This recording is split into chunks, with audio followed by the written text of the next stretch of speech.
What is art in your life dictionary में? आप art को किस तरह से देखते हैं? What is the definition of art in your life?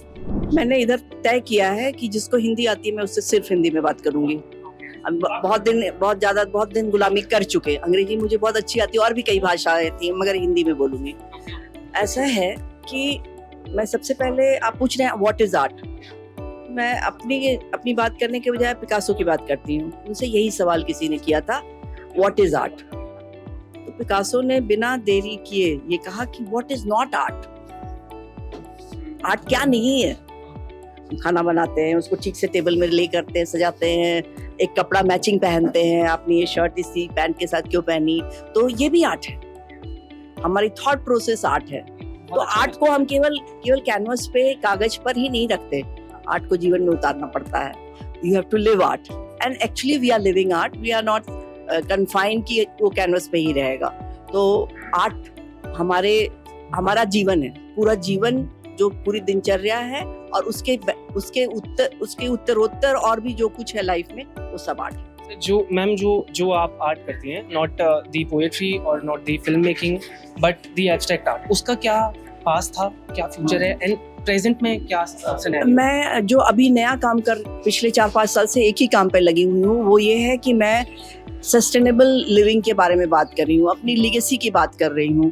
तो लीगेसी में मैंने खादी को चुना है। जो चरखे से काता हुआ खादी है, वो 200 मीटर कपड़ा लेके एक गांव में रह के, जहाँ पे नील की खेती होती है, उससे निकले हुए रंग से मैंने शिव की कहानी बताई है। और शिव भी अर्धनारी नटेश्वर हैं। मैं उनको कहती हूँ, he is the ultimate feminist, क्योंकि वो उनके जैसा तो रिस्पेक्ट, उन्होंने जितनी औरत को जो महत्व दिया है, अपना कंपेनियन माना है, उन्होंने कुछ भी अगर उनके ज्ञान देना था कोई भी, तो आप देखिएगा हर मंत्र की शुरुआत होती है शिव उवाच। शिव उवाच मतलब शिव कह रहे हैं। किससे कह रहे हैं? पार्वती से कह रहे हैं। तो इससे ज्यादा जेंडर इक्वालिटी कहाँ मिलेगी? तो मैं आपके जैसे लोगों से जो इस भाषा को समझते हैं, जेंडर इक्वालिटी, फेमिनिज्म, ये सब, तो उनको समझाने के लिए कहती हूँ कि ये कोई नई बात नहीं है, ये परंपरा। और सभी देवताओं के भी देवता अगर हैं तो कोई, वो कौन है? वो शिव है। ये पूरा ब्रह्मांड शिव है।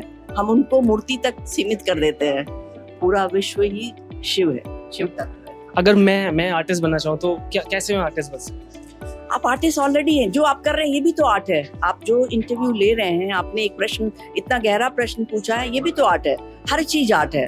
खाना बनाना भी आर्ट है। एक अच्छा कपड़ा पहनना और अच्छे से सलीके से बातचीत करना भी आर्ट है। Ma'am, being an x bureaucrat, ऐसे क्या क्या चैलेंजेस रहे? अब मतलब आप क्या एडवाइस देना चाहोगे जो एस्पिरेंट हैं, जिनके पास ये आर्ट करने का एक वो भी है कि वो आर्ट भी करना चाहते हैं? बट मैं तो ये कहती हूँ कि अगर आप फाइन आर्ट्स पढ़ना चाहते हो, पढ़ो, पर इस लाइन में स्ट्रगल बहुत है। आपको अगर लगता है कि बहुत सारा पैसा कमा लोगे, तो आर्ट से शुरुआत, एक बहुत बड़ा स्ट्रगल पीरियड होता है आर्टिस्ट का, जहाँ वो अपनी खोज कर रहा है और उसको खुद आगे का एक भी स्टेप नहीं पता है, रास्ता ही नहीं है। उसको रास्ता भी बनाना है, मंजिल तो बहुत दूर की चीज है। तो वो उसके लिए अपनी तैयारी, मेंटल प्रिपरेशन होना चाहिए। ये आपकी चॉइस है कि आप क्या करोगे लाइफ में। आप आर्टिस्ट बनना चाहते हो, आपको कौन रोक सकता है? पर इसके लिए तैयार रहना कि रास्ते में कांटे बहुत हैं। What is that one piece of advice जो आप जो एस्पायरिंग आर्टिस्ट हैं उनको देना चाहिए? कि सब्र रखना पड़ेगा, धैर्य रखना पड़ेगा। जैसे एक अच्छे लॉयर को बनने में 20-25 साल लगते हैं, वैसे ही एक आर्ट भी तपस्या है। एक अच्छा डॉक्टर, एक अच्छा लॉयर, एक अच्छा आर्टिस्ट बनने में इतना वक्त लगता है। Thank you so much.